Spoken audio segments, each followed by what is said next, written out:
Dear friends, Excellencies, zacu mwese banyakubahwa abakuru b'ibihugu na guverinoma n'abanyakubahwa first ladies, abahoze ari abakuru b'ibihugu na guverinoma n'aba first ladies n'abayoboye intumwa, special guests, bashyitsi bahire, Banyarwanda mwese.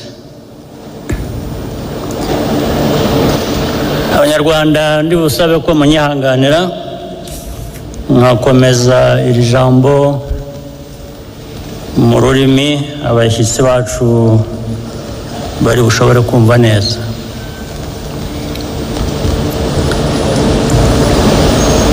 Today, uyu munsi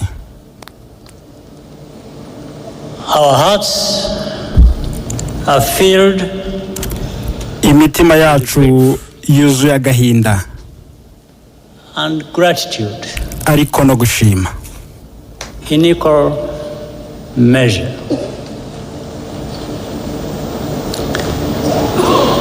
We remember our dead, turibuka abacu bapfuye grateful kandi tukishimira what uko has become. u Rwanda rumeze ubu. To the survivors among us, ku barokotse jenoside yakorewe abatutsi, we are in your debt. tubari mu mwenda utagira uko ungana. We asked you to do the impossible, twabasabye gukora ibidashoboka, carrying the burden of reconciliation mwikorera umutwaro on w'ubwiyunge, your shoulders, and you continue to do so. mukomeje gukorera igihugu cyacu The impossible ibidashoboka for our nation buri every munsi. single day, and we thank you. turabashimira. As the years pass, uko imyaka ihita, the descendants of survivors abakomoka ku barokotse jenoside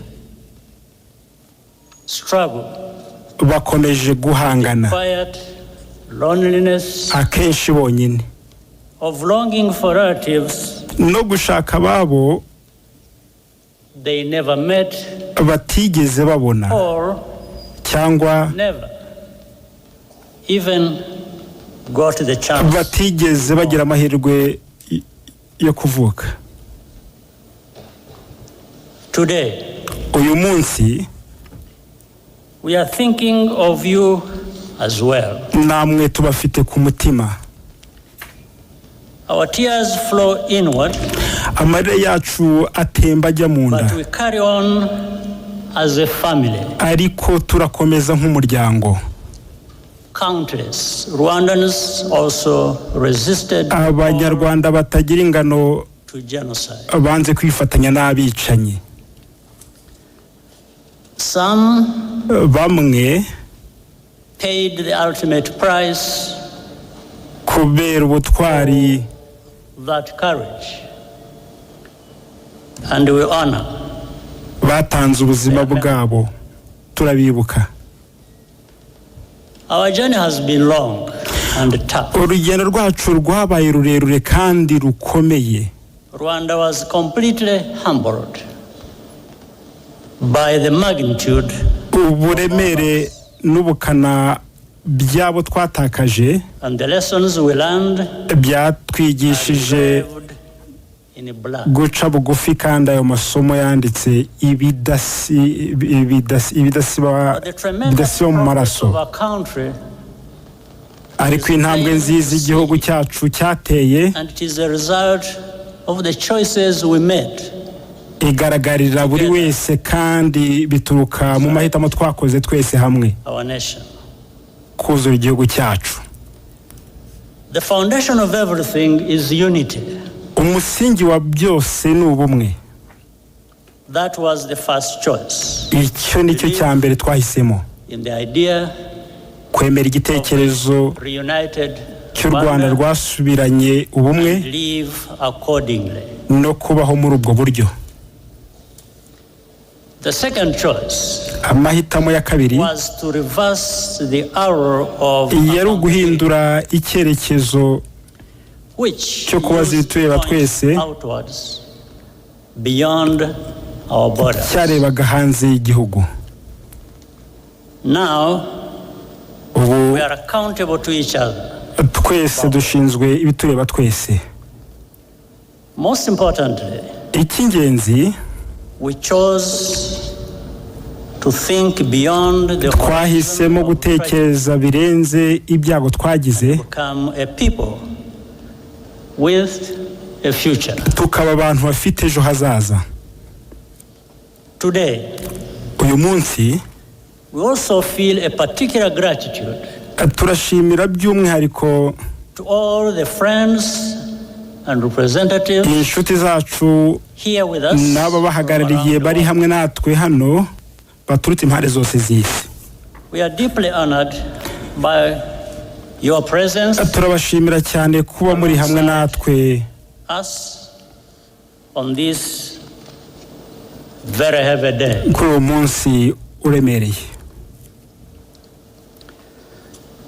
The contributions you have made umusanzu wanyu mu kongera kubaka u Rwanda and have helped us ntugira uko ungana kandi wadufashije where we are now. kugera aho duhagaze ubu. I want to recognize a few while also ndagira ngo mvuge bamwe muri bo ari nako mbiseguyeho kuko ntashoboye kuvuga bose babikwiriye. For example, urugero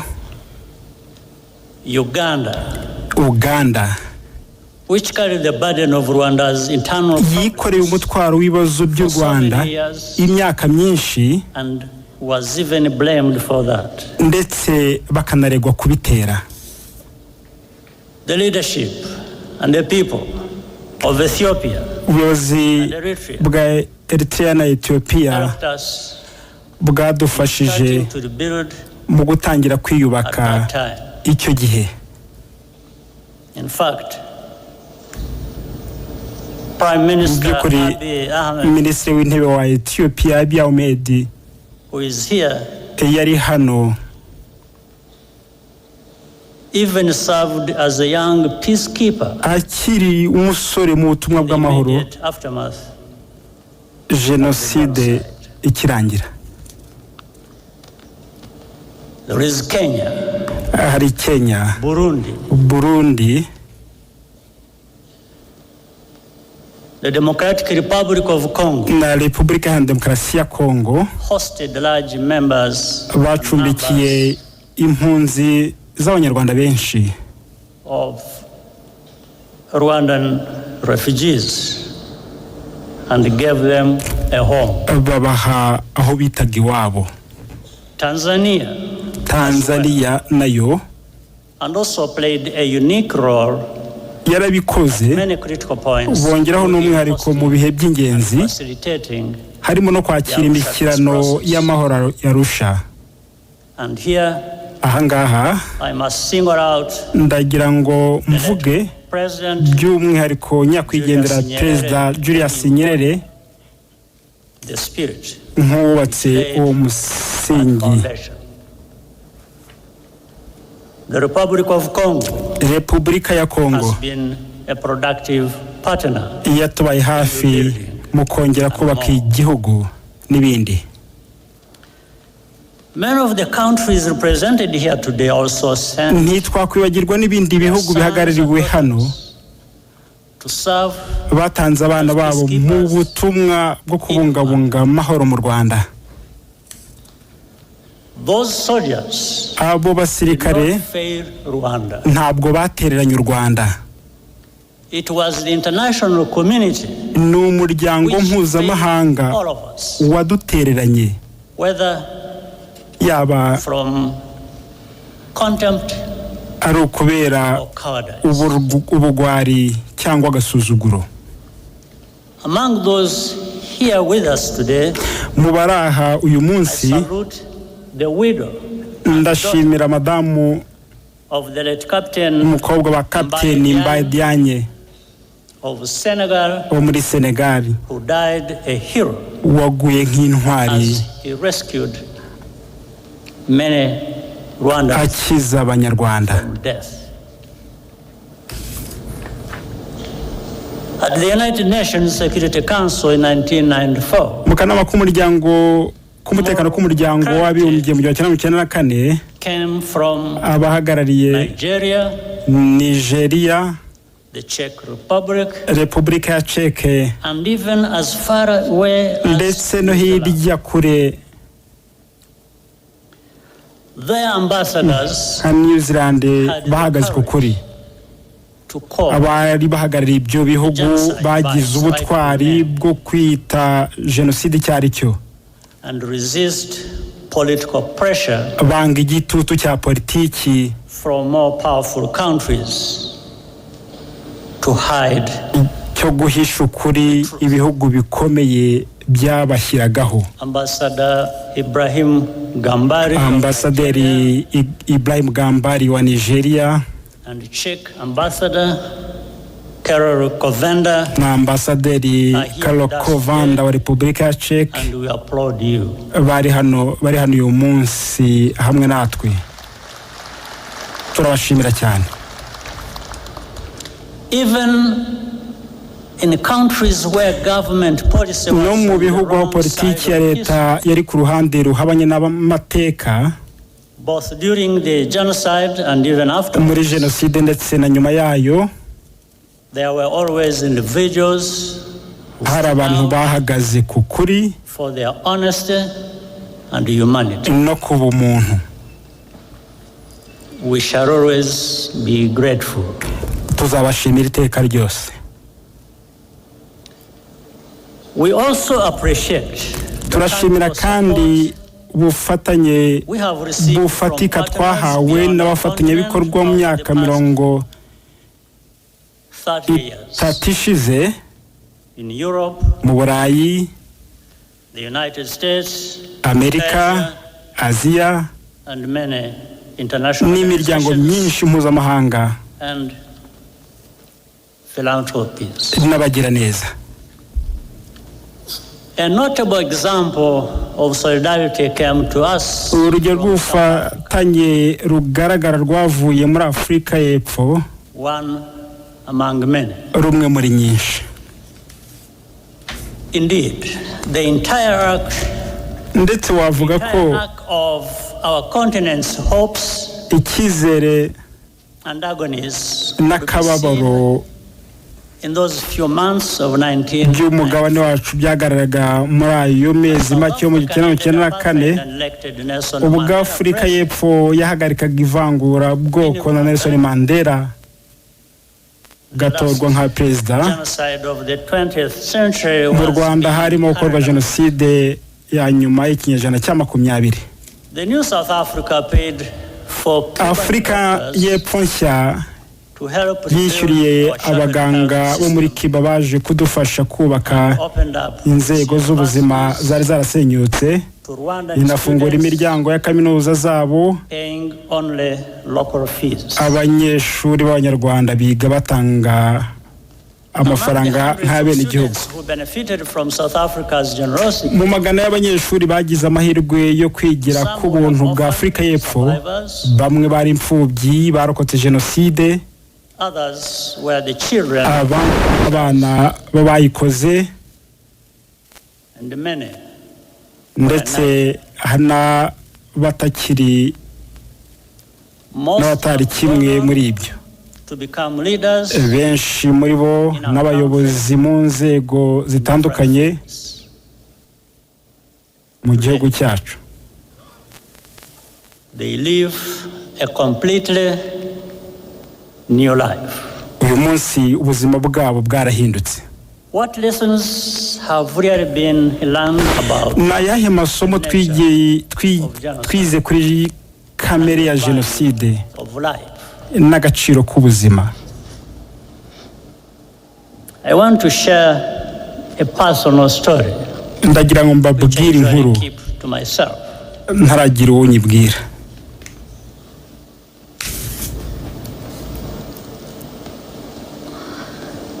My cousin,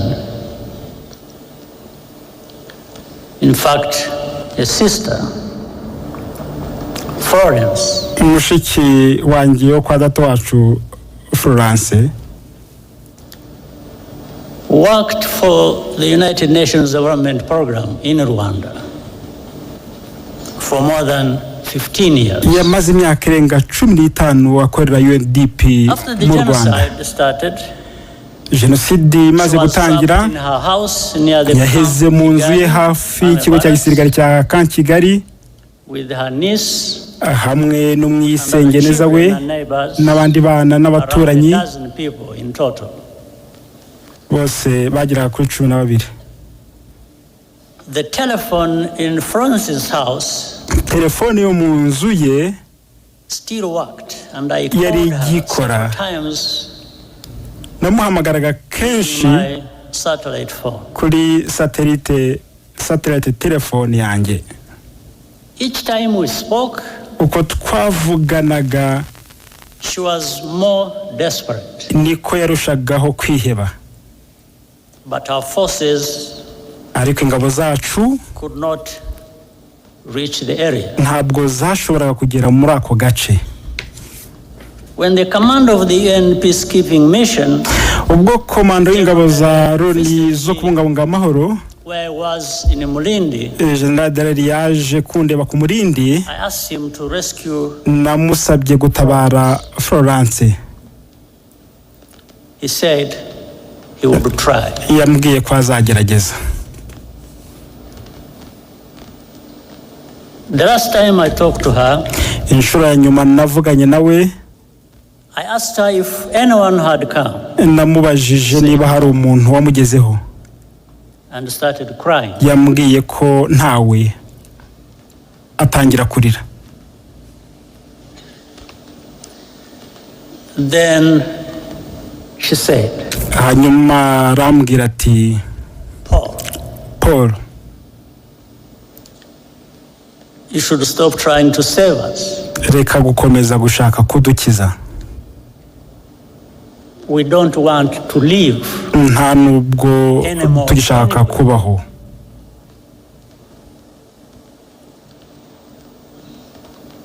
I quickly understood what she was saying. ahise numva ibyo ashaka kuvuga. And she hung up.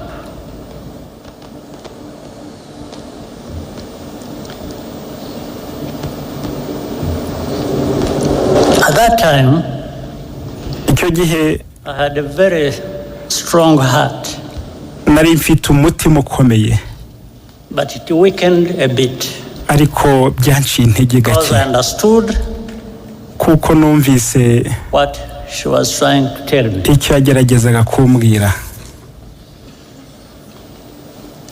On the morning of May 16th, mu gitondo cyo kwa 16 Gicurasi, following a month of torture, nyuma y'ukwezi kw'iyicwa rubozo, they were all killed bose barabishe except uretse one niece umwisengeneza umwe escaped, and thanks to washoboye gucika. it later emerged that a Rwandan working at byaje kugaragara ko umunyarwanda wakoraga muri UNDP yagambaniye bagenzi be b'abatutsi, abwira abicanyi. Witnesses abatangabuhamya remember him celebrating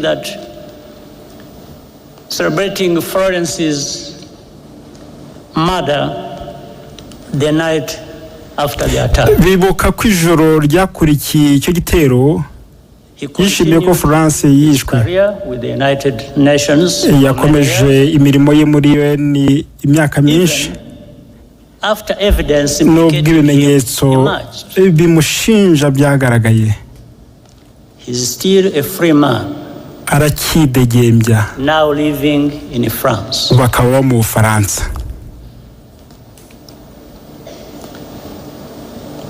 I asked General Dallaire what happened. nabaje General Dallaire ko byagenze. He said that his soldiers yambwiye ko abasirikare be basanze bariyeri y'interahamwe And so they turned back hafi y'inzu ye just like that. barahindukira bisubirirayo. Meanwhile, muri icyo gihe he conveyed to me a note yanzaniye ubutumwa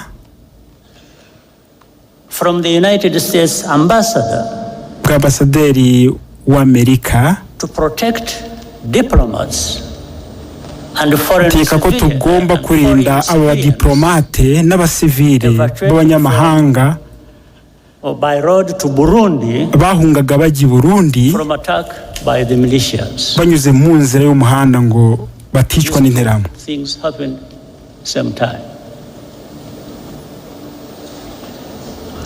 I don't need to be instructed to do something that ntabwo byari ngombwa kumbwiriza gukora ikigomba gukorwa n'undi. That's what I was going to do.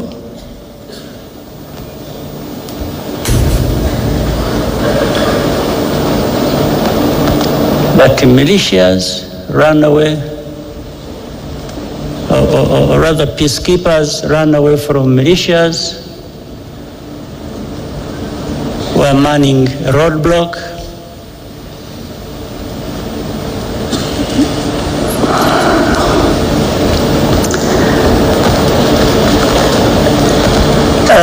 I do not blame General Darere. ntabwo narenganya General Darere. Ni umuntu mwiza wakoze ibyo yashoboraga gukora mu bihe bibi cyane, ariko muri iryo tandukaniro ry'izo ngero zombi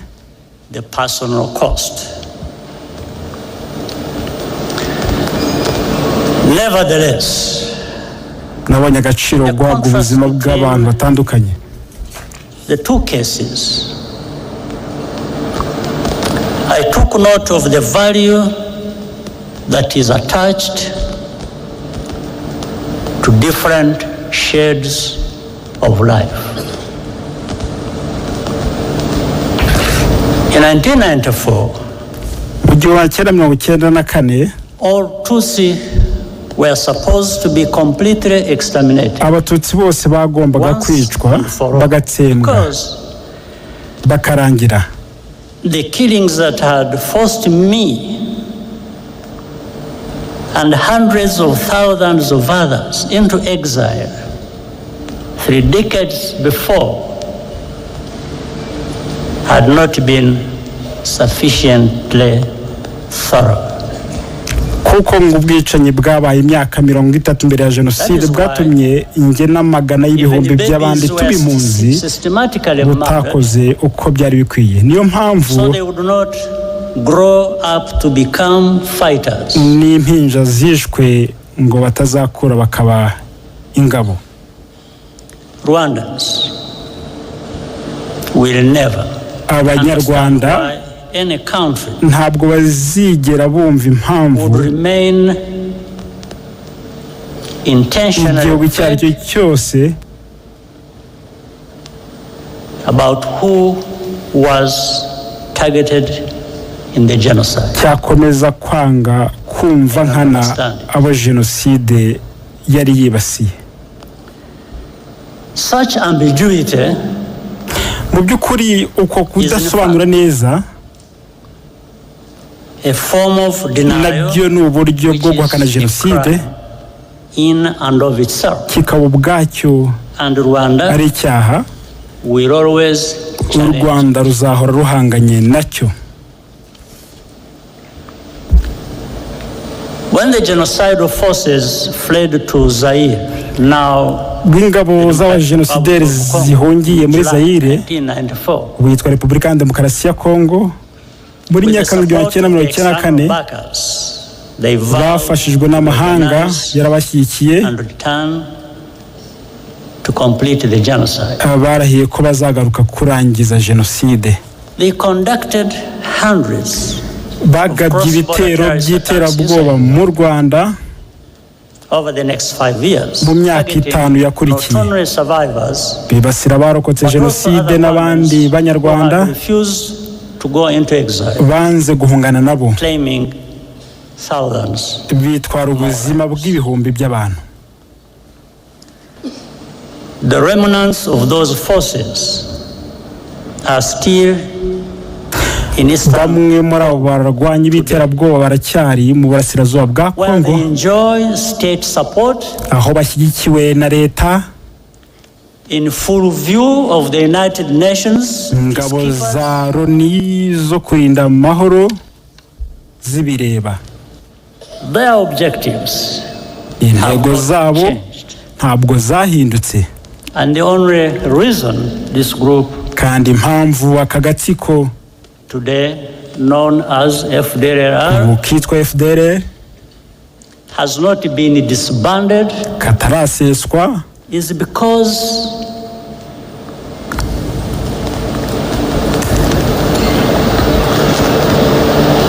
their continued existence nuko kubaho serves kwabo some unspoken interest. ibiri mu nyungu zitavugwa za bamwe.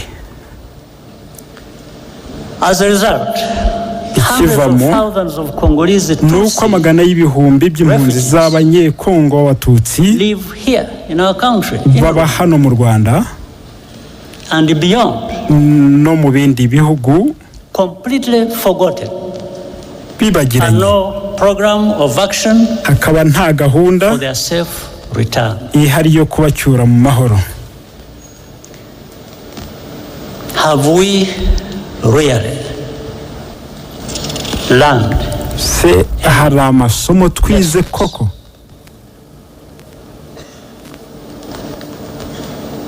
We see too many actors, Tubona abantu benshi even some from Africa, ndetse n'abo muri Afurika getting directly involved as babyinjiramo mu gihe politiki y'amoko ishyirwa imbere, and ethnic cleansing itsemba ry'amoko ritegurwa practiced.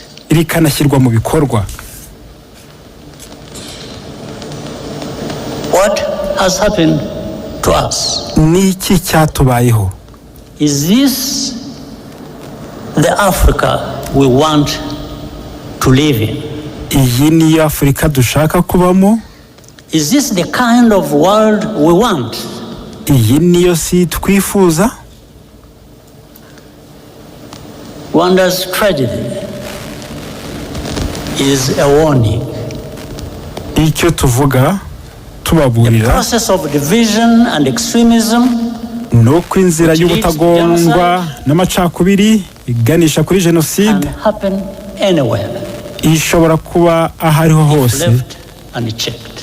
niba ibyo tubabwira bidaha agaciro.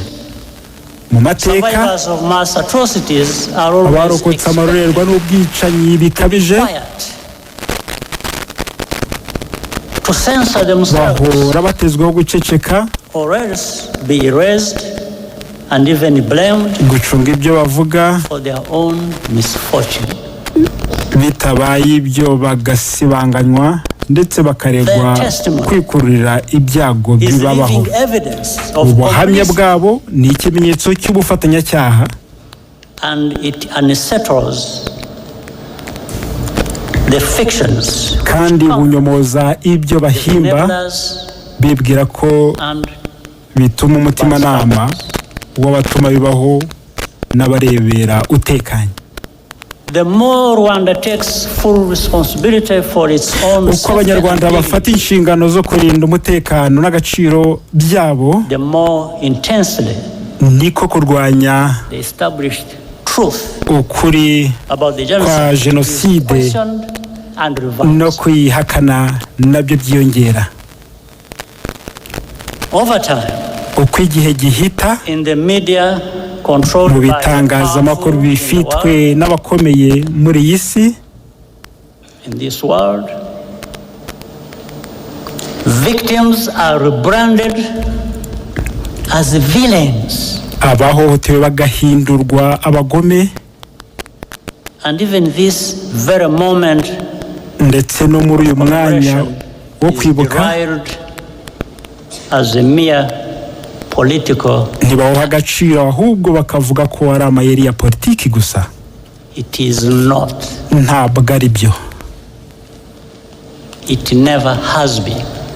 ntabwo byigeze bibaho. Our reaction to such a hypocrisy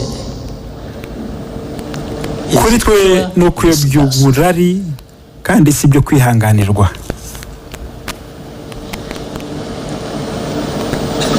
We commemorate because those lives twibuka kuko ubuzima bw'abavukijwe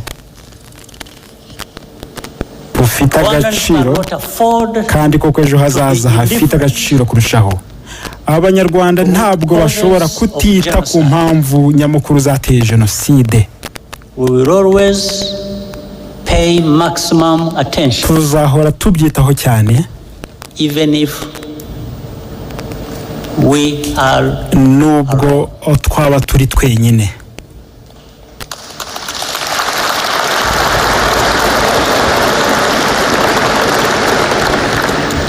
But what we are seeking ariko icyo dushaka is solidarity ni ubufatanye and partnership to recognize and confront no kumenya no guhangana n'ibibazo hamwe as a global community. Nk'umuryango mpuzamahanga. I will tell you another story. Ababwira indi nkuru.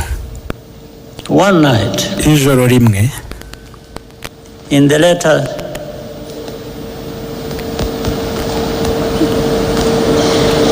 days of the genocide, mu minsi ya nyuma ya jenoside, I received a surprise visit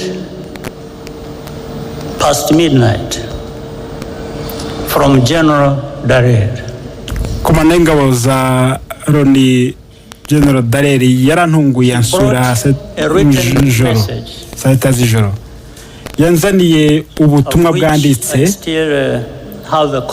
n'ubu mfite kopi yabwo from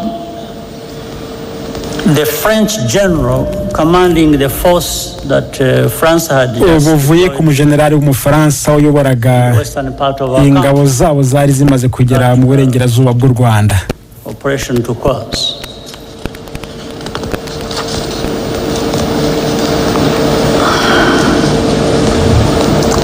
The message said ubutumwa bwavugaga ko that we would pay a heavy price. Tuzatanga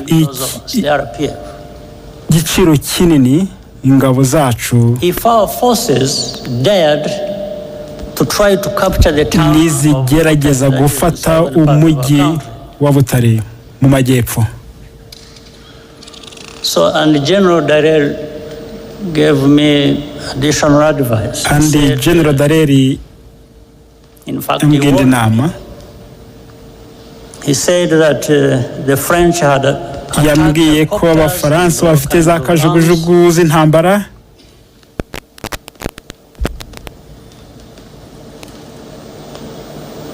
every kind of heavy weapon, imbunda nini zikomeye z'ubwoko bwose, and therefore were prepared kandi ko biteguye kuzikoresha if we did not comply. Nitutubahiriza ibyo bategekaga. I asked him whether Dallaire French ni b'abasirikare b'Abafaransa bava amaraso nkatwe. I asked him whether we have blood in our bodies. Then I thanked him. Naramushimiye and told him that he should just go and have rest and sleep and have his sleep. After mubwira ko agenda akaruhuka after giving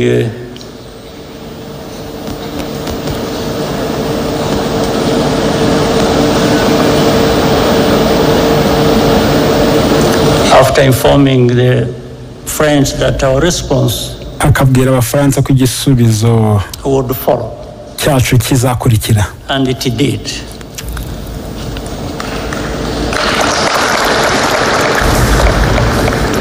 I immediately radioed the commander of the forces that ako kanya nahamagaye kuri radiyo umuyobozi w'ingabo zacu muri ako karere.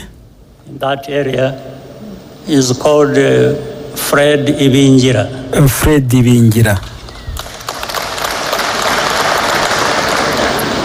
And told him to get ready. Mubwira ko yitegura gutera. And move to fight. We took Butare, which we were being warned not to enter. We took that town at dawn. Twafashe umujyi Butare mu museke. Within weeks, the entire country had been. Ibyumweru bike igihugu cyose cyari cyafashwe. And we began rebuilding. Akazi ko kucyubaka karatangira. We did not have the kind of arms that were being used to threaten us. Twari dufite izo ntwaro zakoreshwaga mu kudutera ubwoba. This is our land. This is our country. Those who bleed will bleed over it.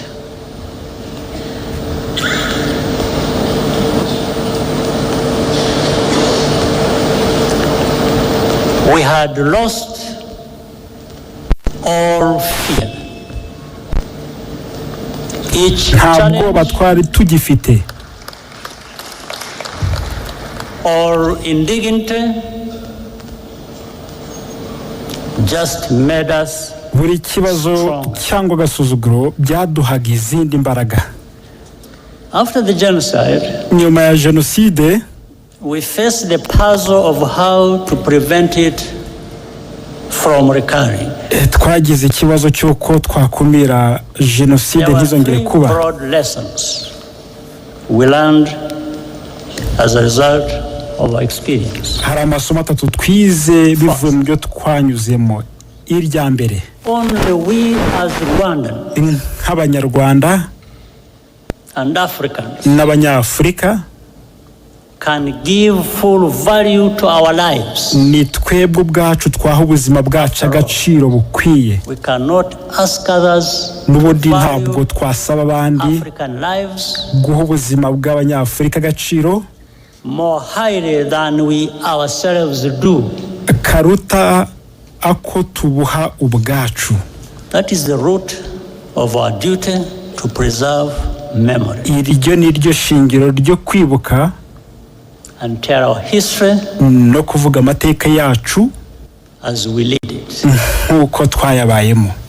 Second, irya kabiri, never wait for rescue. No kudategereza ko hari undi uzagutabara cyangwa ngo usabe uruhushya rwo gukora igikwiye to protect people. Kugira ngo urinde abantu.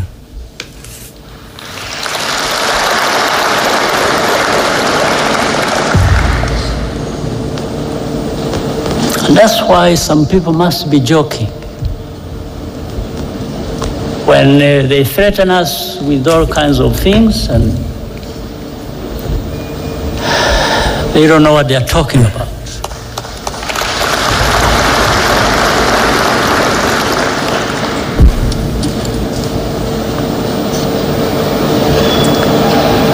But in any case, that's why Rwanda participates proudly.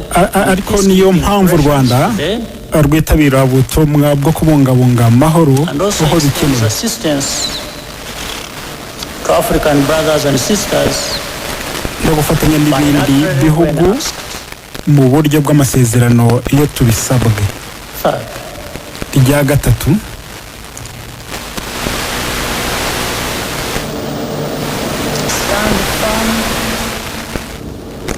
against the politics of ethnic populism. Shikama urwanye politiki ishingiye ku moko uko yaba iteye kose. Genocide is populism in its purified form. Genocide no gushaka gushimisha ubwoko bumwe wangisha ubundi kubera ko ibiyitera ari politiki must be as well. n'ibisubizo nabyo bigomba kuba For that reason, politiki. our politics Kubera iyo mpamvu politiki yacu is not organized on the basis of ethnicity or religion. ntabwo ishingiye ku bwoko cyangwa And idini, it never will be again. kandi ntabwo izongera kubishingiraho. The life of my generation has been Ubuzima bw'abo mu gihe cyanjye of genocidal violence.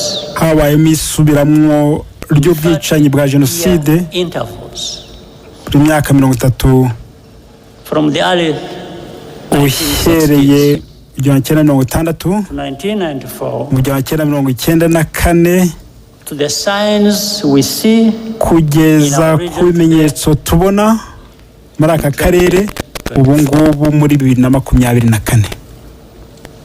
Only a new generation of young people have the ability urubyiruko nibo bonyine bafite ubushobozi bwo kugarurira igihugu yanja no kugikiza nyuma ya jenoside. Umurimo wacu ni ukubaha umwanya n'ibikoresho kugira ngo bacire iryo garuka ry'ubwicanyi, kandi barabikoze. What gives us hope and confidence ikiduha icyizere are the children n'aba bana we saw in the performance area rwashyizeho urugendo rwo kwibuka that will occur later today. ruri bube mu masaha ari imbere. Nearly 3/4 of Rwanda abanyarwanda bari hasi y'imyaka 35 y'amavuko either have no memory of the genocide ntabwo bibuka jenoside or were not yet born. cyangwa ntabwo bari bakavutse. Our youth are the guardians of our future. Urubyiruko rwacu nibo barinzi b'ejo hacu And the foundation of our unity.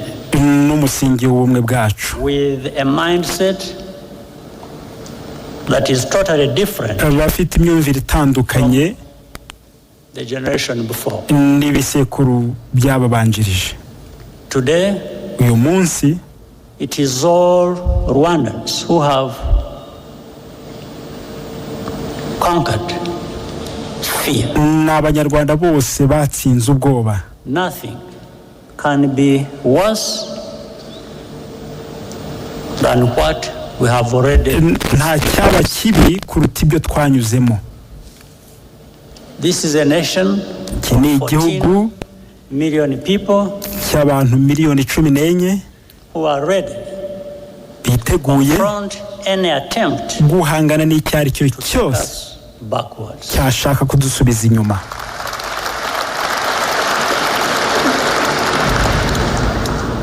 The Rwandan story shows how much power amateka y'u Rwanda yerekana imbaraga within them. abantu bifitemo.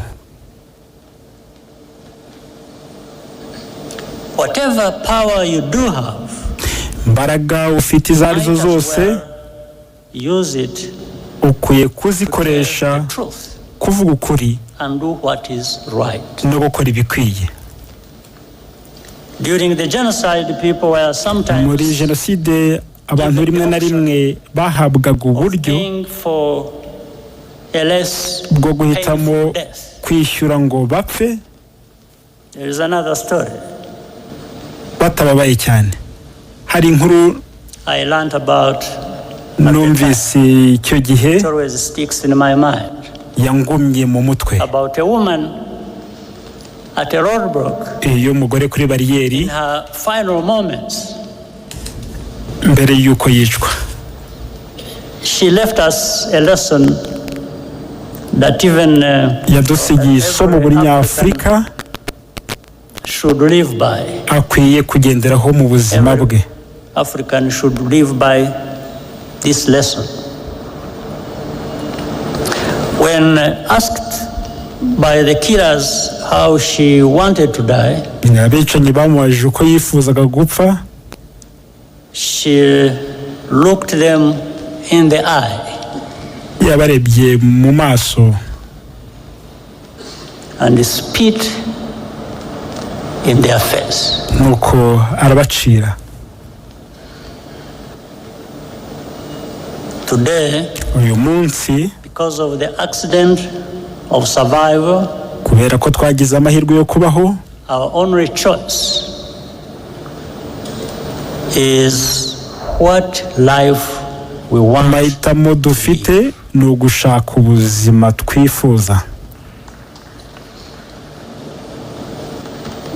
Our people will never, ntabwo abantu bacu be left for dead again. bazongera kubaho nk'abapfuye.